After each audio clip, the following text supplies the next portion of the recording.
मैं मानस का रुख कर रही हूं। मानस, एक तरफ तो योगी आदित्यनाथ काल नेमियों का जिक्र करते हैं, दूसरी तरफ उन्हीं की सरकार में डिप्टी सीएम उनके चरणों में प्रणाम करने की बात करते हैं, उन्हें भगवान कहते हैं। तो क्या इस विवाद पर क्या यूपी सरकार ही यहां बटती नजर आ रही है क्या?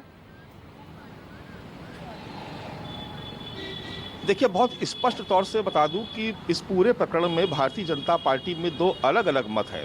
देखिए, सरकार भारतीय जनता पार्टी की है तो निश्चित तौर पर संगठन भी उसमें इन्वॉल्व होता है, क्योंकि संगठन से ही सरकार है। अब जब एक तरफ मुख्यमंत्री योगी आदित्यनाथ कालनेमी कह के संबोधित कर रहे हैं और इशारा कर रहे हैं कि कौन कालनेमी है,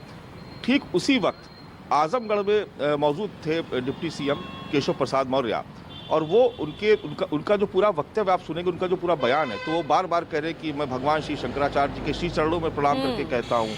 कि वो जाए स्नान कर लें, जो दोषी होंगे उनके खिलाफ कार्रवाई की जाएगी। तो बिल्कुल स्पष्ट तौर पर सरकार और संगठन में दो लकीरें दिखाई पड़ती हैं कि बहुत सारे भारतीय जनता पार्टी में ऐसे लोग हैं, सरकार में भी और संगठन में, जो ये मानते कि इस विवाद का तत्काल पटाक्षेप हो जाना चाहिए था और जिन अधिकारियों ने ऐसा किया उनके खिलाफ कार्रवाई की जानी चाहिए थी, जिससे ये विवाद इतना आगे ना बढ़ता और विपक्षी दलों को मौका ना मिलता कि वो सरकार पर सवाल उठा सके, उस सरकार पर जिसका मुखिया ही एक संत है। और भारतीय जनता पार्टी जो हिंदुत्व की बात करती है, जो साधु संतों के सम्मान की बात करती है, आप तमाम सारे ऐसे मंच एक बार नहीं, आप हजारों बार आपने देखे होंगे बीते कई दशकों में, जहां पर भारतीय जनता पार्टी के जो तमाम बड़े नेता साधु संतों के साथ मंच साझा करते हैं या अपने मंच पर उनको बुला करके सम्मानित करते हैं। और ये कहा भी जाता है कि भारतीय जनता पार्टी साधु संतों के सम्मान में सबसे ज़्यादा आगे रहती है, वो हिंदुत्व की बात करती है और हिंदुओं को एकजुट करने के लिए पूरी मुहिम चला रही है। राम मंदिर आंदोलन से लेकर के अब तक का अगर पूरा इतिहास आप देखेंगे तो हर बार जब चुनावी वक्त आता है तो आपको बहुत सारे भगवा वस्त्रधारी आपको दिखाई पड़ते हैं। और ऐसा भी नहीं कि खाली उत्तर प्रदेश में ऐसा होता हो, आप तमाम दूसरे राज्यों में भी आप देखेंगे कि मुख्यमंत्री योगी आदित्यनाथ को इसलिए वहाँ पर भेजा जाता है चुनाव प्रचार के लिए क्योंकि वो हिंदुत्व की बात करते हैं, हार्डलाइनर है और भगवा वस्त्र पहनते हैं, और एक संत के तौर पर उनको वहाँ पर प्रोजेक्ट किया जाता है, जिसका एक अच्छा असर पड़ता है हिंदू मतों के ध्रुवीकरण को लेकर के या उनको एकजुट करने को लेकर के। अब ठीक उसी वक्त जब माघ मेला चल रहा है और एक शंकराचार्य जो लगातार अनशन पे बैठे हैं, जो लगातार विरोध कर रहे हैं, और प्रशासन बजाय उनको समझाने के या उनकी मान मनोबल करने के, जिसकी उम्मीद की जाती है बीजेपी की सरकार में, उनको नोटिस पे नोटिस भेजा जा रहा है। अब ऐसे में यह बेहद ज़रूरी हो गया है कि इस पूरे मामले का पटाक्षेप किया जाए, और ख़ास तौर से जो डिप्टी सीएम जो केशव प्रसाद मौर्य की लाइन है उसको इस लिहाज से भी समझना चाहिए क्योंकि अखिलेश यादव से थोड़ी देर पहले कह रहे हैं कि वो डिप्टी है, अगर वो बोलेंगे तो वो डपट दिए जाएंगे। और उससे पहले एक दिन पहले अखिलेश यादव ने एक और बयान दिया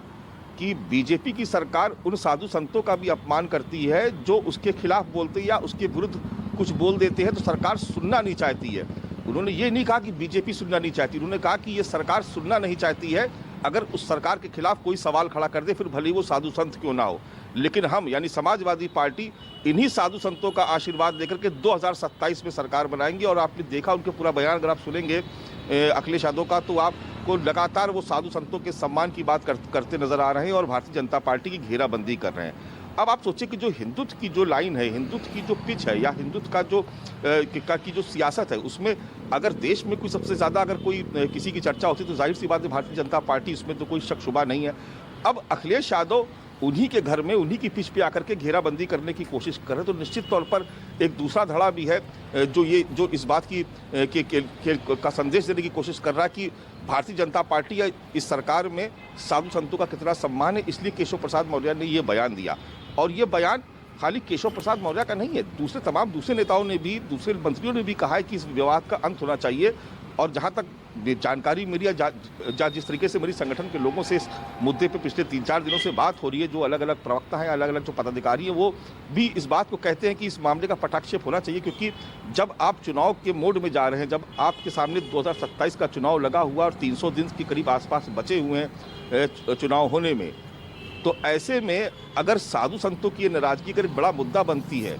और जिस तरीके से विपक्ष इसको लगातार लपकने की कोशिश कर रहा है या उसी को हथियार बना करके, यानी बीजेपी की हथियार से उसी का शिकार करने की कोशिश कर रहा है, तो निश्चित तौर पर सरकार में बैठे लोग भी असहज होंगे और संगठन तो असहज होगा, क्योंकि चुनाव के वक्त मेन जो मुख्य भूमिका होती है वो संगठन से जुड़े लोगों की होती है। तो ऐसे में ये सवाल खड़ा होगा ना कि साधु संतों का अपमान क्यों किया गया। क्या कोई अधिकारी जाके उन साधु संत का, भले ही वो आपके खिलाफ बोलते हैं, आपके खिलाफ मुखर रहते हैं, लेकिन उनकी मान मनोबल करके उनको जाके स्नान करवा देता। तो निश्चित तौर पर आने वाले वक्त में आप देखिएगा कि बहुत जल्दी इसके प्रयास होते नजर आएंगे।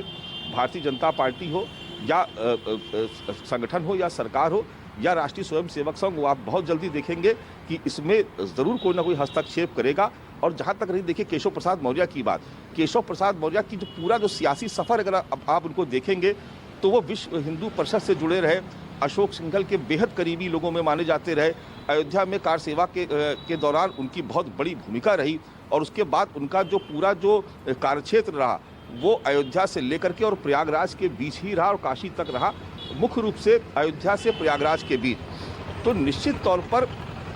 यहाँ पर जो केशव प्रसाद मौर्य का जो सियासी सफ़र है वो हिंदुत्व से जुड़ा हुआ है, साधु संतों से जुड़ा हुआ है और उसी से ही वो आगे बढ़े और आगे बढ़ने के बाद वो वीएचपी से भारतीय जनता पार्टी में और उसके बाद वो सांसद, प्रदेश अध्यक्ष और आज डिप्टी सीएम बने हुए हैं। तो निश्चित तौर पर अगर ये मामला तूल पकड़ता है तो कहीं ना कहीं उस इलाके के जो लोग हैं भारतीय जनता पार्टी के जो बड़े कद्दावर नेता हैं उनकी अपनी पर्सनल जो उनकी इमेज है या उनकी जो पर्सनल जो अपनी पॉलिटिक्स है, या उनका जो वहाँ पर जो एक ऑरा है या उनकी जो का जो एक जनाधार है उस पर चोट पड़ती हुई नजर आती है। इसलिए भी केशव प्रसाद मौर्य ने इस तरीके का बयान दिया। निश्चित तौर पर भारतीय जनता पार्टी की सरकार हो या संगठन इस मुद्दे को लेकर के उसमें दो मतभेद है, दो फाड़ बिल्कुल साफ तौर से नजर आते हैं।